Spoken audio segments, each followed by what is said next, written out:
दोस्तों आज की इस वीडियो में हम शैव धर्म और वैष्णव धर्म से संबंधित जितने भी एग्जाम की दृष्टि से जो महत्वपूर्ण फैक्ट बनते हैं उन सभी फैक्टों के बारे में दोस्तों आज की इस वीडियो में हम डिस्कस करेंगे। तो सबसे पहले हम शैव धर्म से संबंधित जितने भी इम्पोर्टेंट फैक्ट है एग्जाम की दृष्टि से उनके बारे में डिस्कशन कर लेते हैं। तो शिवलिंग पूजन का जो पुरातात्विक साक्ष्य है हड़प्पा सभ्यता के अवशेषों से देखने को मिलता है। शिवलिंग पूजन का जो पुरातात्विक साक्ष्य है दोस्तों कहाँ से देखने को मिलता है? हड़प्पा सभ्यता के अवशेषों से प्राप्त होता है। ठीक है। ऋग्वेद में शिव के लिए रुद्र नामक देवता का वर्णन किया गया। ऋग्वेद में दोस्तों शिव के लिए कौन से देवता का वर्णन किया गया? रुद्र नामक देवता का वर्णन किया गया। शैव संप्रदाय का प्रथम उल्लेख पतंजलि के महाभाष्य में शिव भागवत के रूप में हुआ है। तो यहाँ पे दोस्तों शैव संप्रदाय का जो प्रथम उल्लेख है वो कहाँ पे मिलता है? पतंजलि के महाभाष्य में शिव भागवत के रूप में देखने को मिलता है। ठीक है। और आगे देखिए, मत्स्य पुराण में शिवलिंग पूजा का स्पष्ट उल्लेख किया गया है। और महाभारत में दोस्तों अनुशासन पर्व में भी शिवलिंग पूजा का वर्णन देखने को मिलता है। और वामन पुराण में दोस्तों 4 शैव संप्रदाय का वर्णन किया गया है। वामन जो पुराण है इसमें 4 शैव संप्रदाय का वर्णन किया गया है। और 4 शैव संप्रदाय कौन कौन से हैं? पाशुपत संप्रदाय, कापालिक संप्रदाय, कालामुख संप्रदाय और लिंगायत संप्रदाय। तो दोस्तों हम सबसे पहले पाशुपत संप्रदाय के बारे में डिस्कस करते हैं। तो पाशुपत संप्रदाय के अनुयायी को दोस्तों पंचार्थिक के रूप में जाना जाता है। पाशुपत संप्रदाय के अनुयायी किस रूप में जाने जाते हैं? पंचार्थिक के रूप में जाने जाते हैं। और इस मत का प्रमुख जो सैद्धांतिक ग्रंथ है पाशुपत सूत्र है। पाशुपत संप्रदाय का जो प्रमुख ग्रंथ कौन सा दोस्तों? सैद्धांतिक ग्रंथ वो है पाशुपत सूत्र। और इसके अनुयायी किस रूप में जाने जाते हैं? पंचार्थिक के रूप में जाने जाते हैं। पाशुपत संप्रदाय शैवों का सर्वाधिक प्राचीन रूप है जिसके संस्थापक कौन है? लकुलिस है। इनके संस्थापक कौन हो जाएगी? लकुलिस है पाशुपत संप्रदाय के। ठीक है। और इसके बाद में दोस्तों कापालिक संप्रदाय। कापालिक संप्रदाय के जो इष्ट देव है वो कौन है दोस्तों? भैरव है। ठीक है। कापालिक संप्रदाय के इष्ट को देव कौन हो जाएगी? भैरव है। और इस संप्रदाय का जो प्रमुख केंद्र है दोस्तों श्रीशैल नामक स्थान है। ठीक है। कापालिक संप्रदाय का प्रमुख जो केंद्र है दोस्तों कौन सा स्थान हो जाएगा? श्रीशैल नामक स्थान है। और इनके जो इष्ट देव है कौन हो जाएगी? भैरव है कापालिक संप्रदाय से। और इसके बाद देखिए दोस्तों शिव पुराण में जो कालामुख संप्रदाय है, यहाँ पे दोस्तों अपन पाशुपत संप्रदाय के बारे में चर्चा कर चुके, कापालिक संप्रदाय के बारे में देख चुके।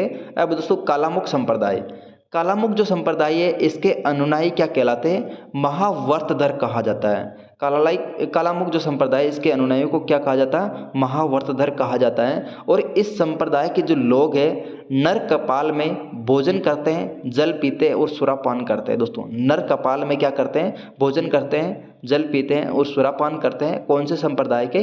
कालामुख जो संप्रदाय है ये नर कपाल के अंतर्गत भोजन, जल, सुरापान वगैरह करते हैं। और शरीर पर दोस्तों चीता की भस्म मलते हैं। ठीक है। जो शरीर पे है दोस्तों जो चीता की जो राख है वो राख हमारे शरीर में मतलब कि उनके शरीर में लगाते हैं। कौन से संप्रदाय के?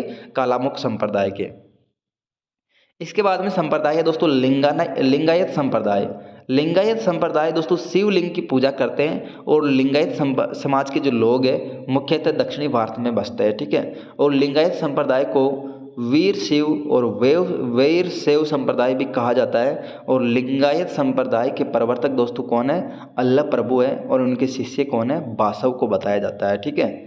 लिंगायत संप्रदाय को वीर शिव, वैर शैव संप्रदाय भी कहा जाता है। और लिंगायत संप्रदाय के प्रवर्तक कौन है दोस्तों? अल्लाह प्रभु है। और उनके शिष्य कौन है? बासव है। कश्मीरी शैव शुद्धत रूप से दार्शनिक और ज्ञान मार्गी थे। कश्मीरी जो शैव है शुद्धत रूप से दोस्तों दार्शनिक है और ज्ञान मार्गी थे। और इनके संस्थापक कौन थे? वसुगुप्त थे। ठीक है। और कुषाण शासकों की मुद्राएं हैं दोस्तों उनमें शिव और नंदी का एक साथ अंकन देखने को मिलता है। शिव और जो शिव की सवारी दोस्तों नंदी, इन दोनों का एक साथ जो चित्र अंकन किया गया है वो कुषाण है दोस्तों, कुषाण शासक इनके मुद्राओं में एक साथ अंकन देखने को मिलता है।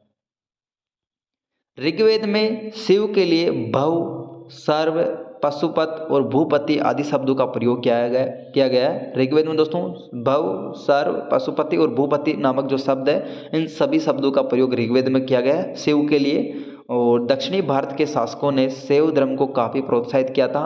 और यूनानी राजदूत मेगास्थनीज ने शिव के लिए डायनोसस शब्द का प्रयोग किया गया। ठीक है। यूनानी राजदूत था जिसका नाम है मेगास्थनीज, जिसने लिखी थी दोस्तों इंडिका पुस्तक, ठीक है। इंडिका पुस्तक में दोस्तों शिव के लिए किस शब्द का प्रयोग किया गया? डायनोसर शब्द का प्रयोग किया गया है, ठीक है। इसके बाद हम देखते हैं दोस्तों वैष्णव धर्म। वैष्णव धर्म से संबंधित जो इंपॉर्टेंट फैक्ट है उनके बारे में देखते हैं।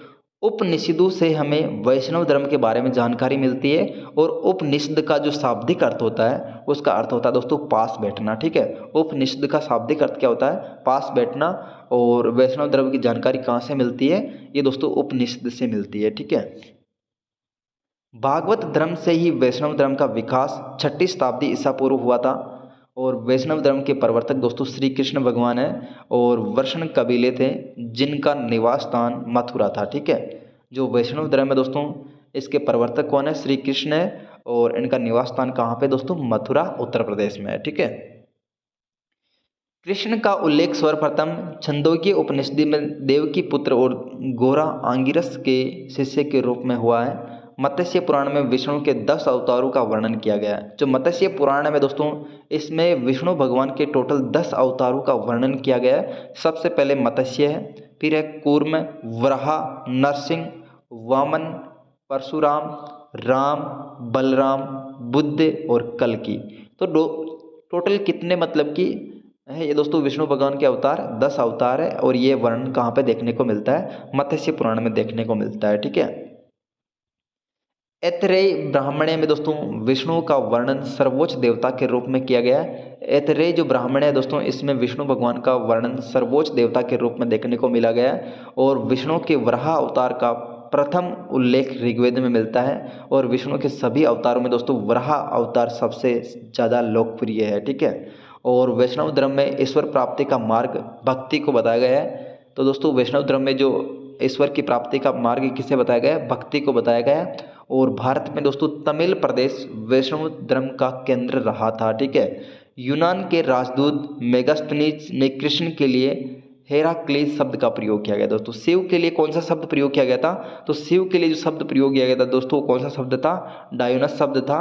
और विष्णु के लिए दोस्तों कौन सा शब्द यूज किया गया? हेराक्लीस शब्द यूज किया गया है, ठीक है। गुप्त काल में वैष्णव धर्म का प्रचार प्रसार जोरों पर था, और इंडोनेशिया, मलाया, कंबोडिया, दक्षिण पूर्वी एशिया और चीन जैसे विदेशी स्थलों पर भी दोस्तों इस धर्म का खूब प्रचार प्रसार हुआ। तो ये थी दोस्तों आज की वीडियो। थोड़ा सा और बाकी रह गया। अंकोर वाट का मंदिर दोस्तों कंबोडिया के राजा सूर्यवर्मा द्वितीय ने बनवाया था, और इस मंदिर में लगभग 10.5 फीट ऊंची मूर्ति भगवान विष्णु की है दोस्तों। और सर्वप्रथम भगवत गीता के अवतारवाद में दोस्तों सिद्धांत की अवधारणा मिलती है, और ईसा की प्रथम सदी में दोस्तों वैष्णव धर्म तमिल प्रदेश का एक महत्वपूर्ण धर्म था, ठीक है। ईसा की जो प्रथम सदी थी, इसमें वैष्णव धर्म तमिल प्रदेश का एक महत्वपूर्ण धर्म था।